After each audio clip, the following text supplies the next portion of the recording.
कृति भूमि news की team आपको दिखा रही है चंडीगढ़ में मुख्यमंत्री मनोहर लाल खट्टर ने ली लैंड रिकॉर्ड्स को लेकर बैठक। देखिए स्पेशल रिपोर्ट कृति भूमि न्यूज़ के साथ। हरियाणा के उप मुख्यमंत्री दुष्यंत चौटाला ने कहा कि करीब 80 एकड़ में प्लांट लगेगा। हमारी कही गई बात सच हो गई। उन्होंने कहा कि आज ग्राम दर्शन पोर्टल लॉन्च हुआ है। ग्रामीण अपने डिमांड पोर्टल पर दे सकते हैं। उन्होंने कहा कि ग्रामीण अंचल लोगों को टेक्नोलॉजी का लक्ष्य है। से अलग ई भूमि के माध्यम से प्रोजेक्ट्स के लिए लैंड परचेज की स्कीम चलाई हुई है। उसके अंदर 9 एजेंडाज आज थे। उन 9 में से 3 एजेंडाज को फार्मर्स के साथ आपसी सहमति से सेटल किया है, जिसमें एक तो बरसोड़ा सब माइनर का था, एक्सटेंशन का मामला है, क्योंकि उसमें पीछे भी एक्विजिशन हो रखी थी और सब माइनर को थोड़ा और आगे ले जाना था। तो लगभग 12.4 एकड़ लैंड आज फार्मर्स के साथ नेगोशिएट करी है। ऐसे ही करनाल हेल्थ यूनिवर्सिटी की अप्रोच रोड जो कुटेल में है, उसका मामला था, बड़े लंबे समय से पेंडिंग था। लगभग 11.25 एकड़ लैंड उसके लिए किसानों से सहमत हुई है। एक पानीपत के अंदर ड्रेन का पैच कनेक्शन का मामला था, वो 1.91 एकड़ है, वो भी फार्मर्स के साथ सहमति से आज सरकार ने लिया है। और एक लाखन माजरा जो फ्लाईओवर मैम की तरफ जाता है, उधर सर्विस लेन और रेलवे स्टेशन को कनेक्टिविटी के लिए आज सड़क नहीं थी, उसके अंदर फार्मर्स के साथ 3.63 एकड़ लैंड नेगोशिएट हुई है, जिसका कुल खर्चा 15 करोड़ के आसपास का है। इसके अंदर 2 मामले फरीदाबाद के यमुना पुल के साथ कनेक्टिविटी के थे, वो अभी पेंडिंग रखे हैं, वहाँ रीनेगोशिएशन है। चीका बाईपास क्योंकि आज फार्मर्स नहीं मौजूद थे, वो पेंडिंग रखा गया है। फार्मर्स को ऑफर भी दिया गया और फार्मर सहमति करेंगे तो अगली हाई पावर के अंदर चीका बाईपास को कंप्लीट एक्विजिशन की ओर ले जाने का काम करेंगे। 2 मामले थे जिनको ड्रॉप किया गया है। पहला रानिया के अंदर शहर को फीड करने वाले वाटर वर्क्स का, उसके अंदर जो प्रपोजल्स आए थे उनके डिस्टेंस भी बहुत ज़्यादा था और प्राइस भी बहुत ज़्यादा था। उसके अंदर ऑल्टरनेटिव साइट्स देखने के लिए कहा गया है।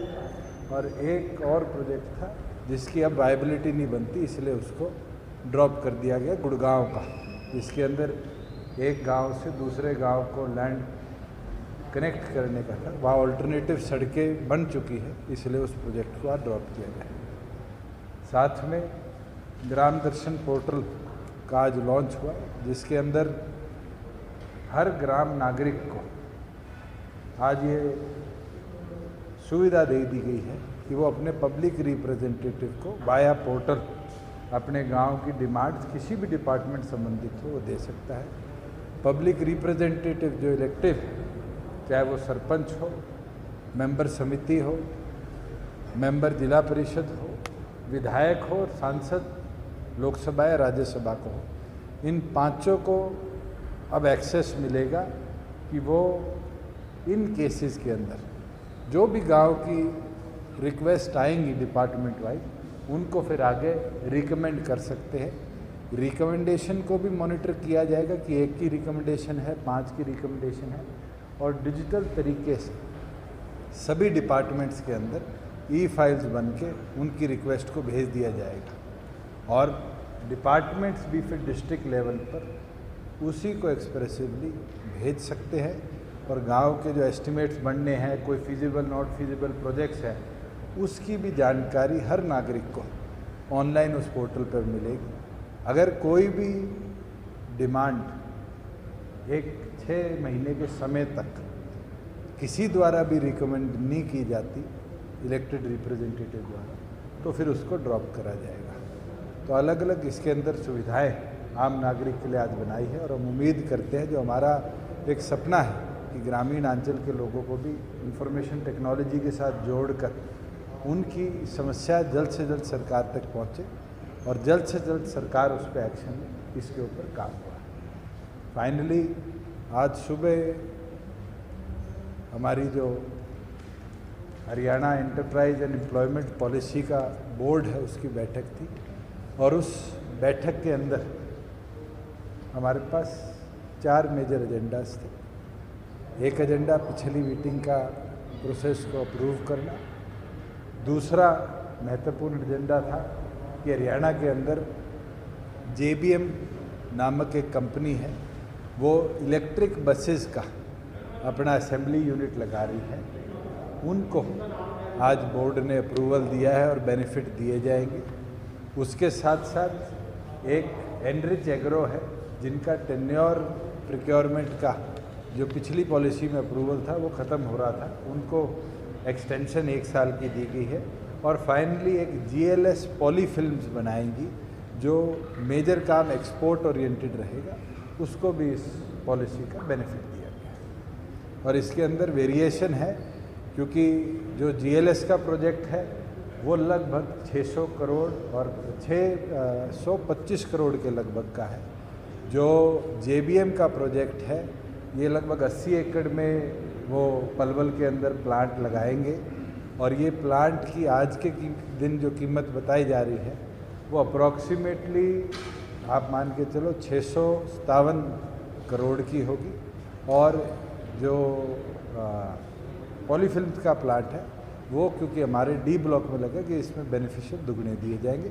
सभी लोगों को 10 साल तक पैन हरियाणा जो हमने 75% का हमारा वादा है उसको देखते हुए 48,000 रुपीज़ अगर कोई भी हरियाणा के एम्प्लॉयज़ को रखता है पॉलिसी के अकॉर्डिंग एक परसेंटाइल के ऊपर, 10 साल तक उसका बेनिफिट दिया जाए। बायलॉज कब तक बनेंगे सर? 75% वापस मैं नेक्स्ट मंथ के अंदर हम उम्मीद रखते हैं इसको हम रिलीज़ करें। कोविड करके इसको हमने इंडस्ट्री की डिमांड को देखते हुए डेफर किया।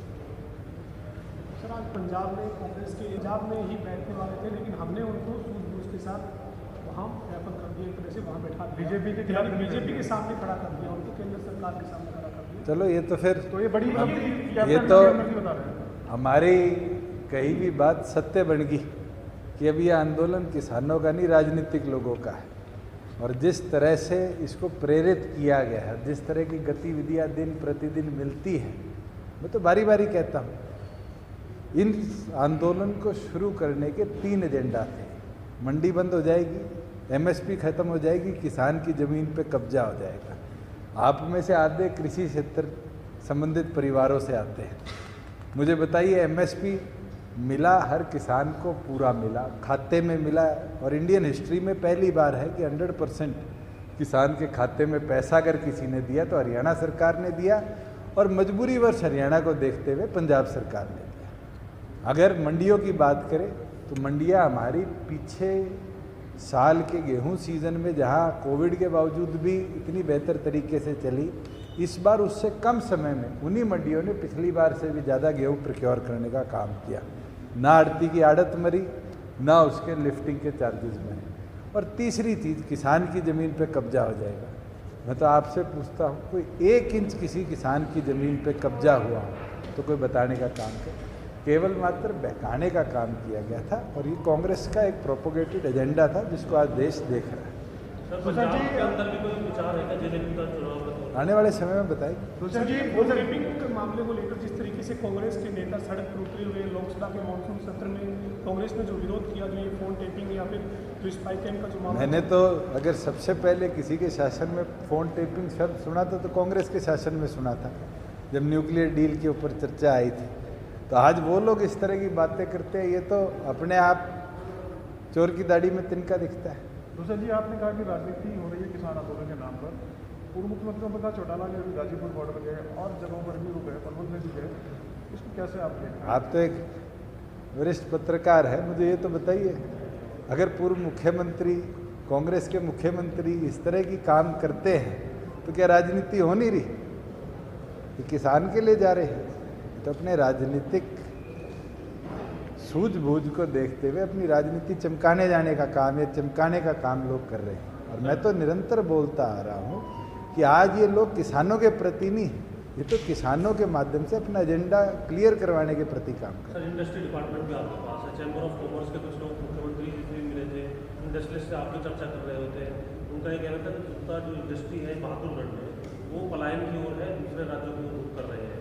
और दूसरी तरफ सिंगू बॉर्डर पर भी ग्रामीण जो है वो परेशान हो रहे हैं, रास्ता न मिलने की। देखिए, मैं तो सबसे आग्रह करता हूँ